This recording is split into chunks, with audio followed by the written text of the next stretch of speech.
ये है IPPCI media hub और आप देख रहे हैं IPPCI मीडिया 24/7 न्यूज। आज दिनांक 8 फरवरी 2023 को इस समय में मध्य प्रदेश के इंदौर में दादा नारायण सिंह केसरी, जो कि पूर्व राज्यसभा सांसद हैं, SC कमीशन में रहे और धानक समाज के सबसे बुजुर्ग यानी कि कह लीजिए भीष्म पितामह, जिन्हें धानक समाज ने धानक रत्न अवार्ड से भी सम्मानित किया, और तमाम जो भारतवर्ष में समाज के लोग रहते हैं उनके लिए आज 99 वर्ष के ओल्ड हो चुके हैं, उसके बावजूद भी काम कर रहे हैं। तो हम इनसे आज चर्चा करेंगे कि जो बिहार में घटनाक्रम चल रहा है, जो नीतीश कुमार धानक समाज के साथ अन्याय जुल्म या अत्याचार कर रही है, क्योंकि वहां बड़े बड़े आंदोलन कर रहे हैं समाज धानक समाज के लोग, क्योंकि धानक समाज के रहनुमा होने के नाते इनका भी ये फर्ज बनता है कि उस पर कुछ अपने विचार रखें, उस पर संदेश रखें और अपनी बात राज्य सरकार को बताएं कि धानक समाज वहाँ क्या चाहता है और धानक समाज किस किस अधिकारों से वंचित है, क्योंकि धानक समाज के मुखिया हैं ये पूरे भारतवर्ष के, और धानक समाज इनकी आज्ञा का पालन करता है, इनके निर्देश, इनके सारे विचारों को सुनता है। और अभी मार्च में हरियाणा में बहुत जबरदस्त अधिवेशन करने जा रहे हैं, जो कि राष्ट्रीय सेमिनार होगा। तो तमाम इस बारे में हम तमाम जो बिहार के मुद्दे हैं उस बारे में चर्चा करेंगे।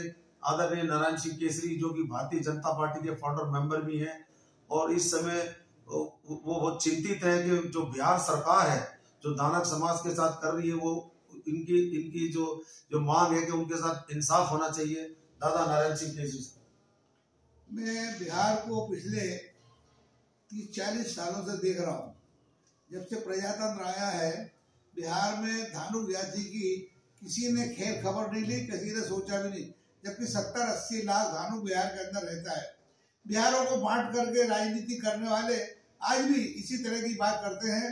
जबकि बिहार ने करपुरी से लेकर गफूर तक को मुख्यमंत्री बनाया और धानक जाति की कभी पूछताछ नहीं की। धानक जाति शांतिप्रिय जाति है, अमन पसंद जाति है और देश के साथ रहती है। किसी पार्टी या किसी व्यक्ति के पीछे चलने का उसका कोई विचार कभी रहा नहीं है। जैसा कि अभी जो जनगणना बिहार सरकार करा रही है, उसमें आप वहाँ के समाज के लोगों को क्या संदेश देना चाहते हैं? भारत के प्रधानमंत्री ने सभी जातियों की संख्या कितनी किसकी है ये जानकारी लेने के लिए ये घोषणा की है कि अभी जो जनसंख्या आधार गिनती होगी उसमें जाति लिखी जाएगी। 70-80 लाख की आबादी बिहार के अंदर है। बिहार के अंदर कोई कहे ये मेरे साथ है, ऐसा कहना बिल्कुल गलत है। और राजनीतिक नेता लोग तो स्वार्थ, ये अभी क्या उसका नाम है क्या, अभी मंडल जी का स्टेटमेंट आया, ये सारा स्वार्थ से बिका हुआ मामला है। कभी मंत्रिमंडल में हो, सरकार का मुख्यमंत्री पूछ रहा है, बाकी कोई इनके दुख सुख का देखने वाला नहीं है, खाली मौके पर उपयोग करने वाले लोग हैं। जो नीतीश कुमार का हमेशा ऐसा सोच रहा है कि कौन किस तरह फायदा उठाया जाए।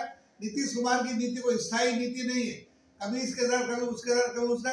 और नीतीश कुमार के साथ में पूरा धानक जाने का सवाल ही नहीं है। क्यों जाएगा धानक उसके साथ? धानक देश के साथ जाएगा और देश का प्रधानमंत्री जो चाहेगा वो धानक पसंद करता है।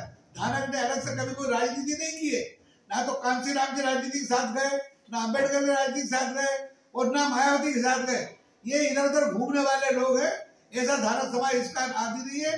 धानक समाज अपना अस्तित्व, अपना स्वाभिमान लेके बैठा हुआ है और वो किसी व्यक्ति के पीछे नहीं है, देश के साथ है। जैसा कि आप अभी पिछले दिनों पटना गए थे, वहाँ बहुत जबरदस्त धानक समाज का रामफल मंडल जी की शहादत दिवस के अवसर सम्मेलन होता, तो वहाँ भी कुछ निर्णय लिए गए थे।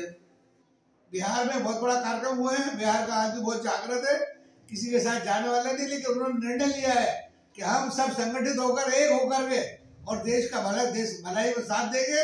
और किसी नेता के पीछे, ये राजनीतिक स्वार्थी नेता है, कभी किसी तरफ अपनी कुर्सी बचाने के लिए धानक जाति का उपयोग कर रहे हैं। बहुत निराधार है और गलत है। दादा केसरी साहब, अब मैं ये थोड़ा सा आपसे जानना चाहूंगा कि जो जातीय जनगणना वहाँ हो रही है बिहार में, तो आपने जो समाज के लोग हैं, जो आपके अनुयायी हैं, जो आपको मानते हैं, आपको भीष्म पिता मानते हैं, उनसे आप कहना चाहेंगे कि अपनी जाति जब भी जनगणना अधिकारी आए तो क्या लिखवाया जाए? राजनीतिक नेताओं ने धानक जाति का उपयोग करने की आदत बना रखी है। कोई कहता है कुर्मी हो जाओ, कोई कहता है कुछ हो जाओ, कोई कुछ, लेकिन धानक जाति ने निर्णय लिया है। अभी पिछले 2 सम्मेलन बहुत बड़े हुए हैं बिहार के अंदर, पटना के अंदर, और उन्होंने निर्णय लिया है कि हम किसी नेता के पीछे नहीं है, हम देश के साथ हैं और समाज का भला चाहते हैं, इसलिए हम जातिवादी राजनीति के हिमायती नहीं है। नहीं, जो जनगणना हो रही है वहाँ जाति आधार पे, तो आप उनसे बताइए कि वो जाति में कुर्मी लिखवाएं या धानुक लिखवाएं? नहीं, पूरे बिहार में धानक के लोगों को धानक ही लिखाना चाहिए। धानक ही उनका चंद्रवंश के क्षत्रिय वर्ण में आते हैं ये, और इनका इतिहास है, इनका भारत में एक महत्व रहा है और सब लोग जानते हैं इस बात को। और इसलिए बहुसंख्यक होने के नाते कोई भी नेता कहता है ये मेरे साथ है, मेरे साथ है, धानक किसी के साथ नहीं है, धानक देश के साथ है।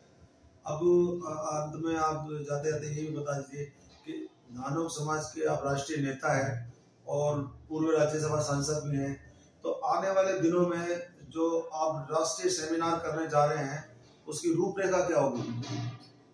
पिछले 3-4 वर्षों से धानक समाज सारे देश में जन जागरण कर रहा है। मध्य प्रदेश में, उत्तर प्रदेश में, राजस्थान में सब जगह पर बड़े बड़े सम्मेलन हुए हैं और हरियाणा में बहुत बड़ा सम्मेलन हुआ है।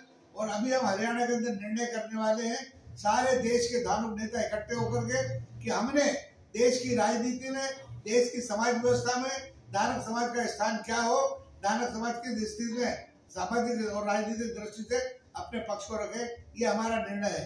लेकिन कुल मिलाकर हम किसी व्यक्ति के साथ, किसी की कुर्सी बचाने के साथ हम उसके हिमायती नहीं है।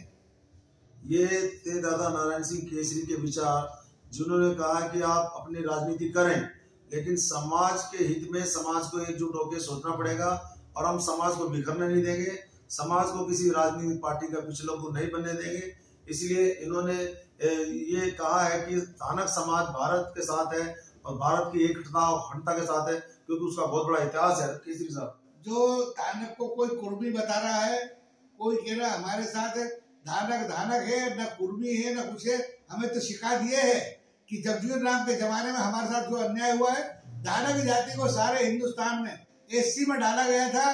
बिहार के अंदर हमारे साथ बेईमानी की, धानक जाति को एससी में डालते तो आज हम ये कहने के हकदार होते कि बिहार ने हमारे साथ निर्णय लिया। बिहार में जातिवाद है लेकिन हम जातिवाद के हिमायती नहीं है। देखिए, अभी बहुत बड़ी बात सामने आई है, क्योंकि दादा नारायण सिंह केसरी कह रहे हैं कि हमारे साथ समाज के साथ सरकार ने अन्याय किया है, क्योंकि जब पूरे भारतवर्ष में हमारी धानुक जाति है जो इनकी जो अनुसूचित जाति वर्ग में आती है, तो बिहार में क्यों नहीं?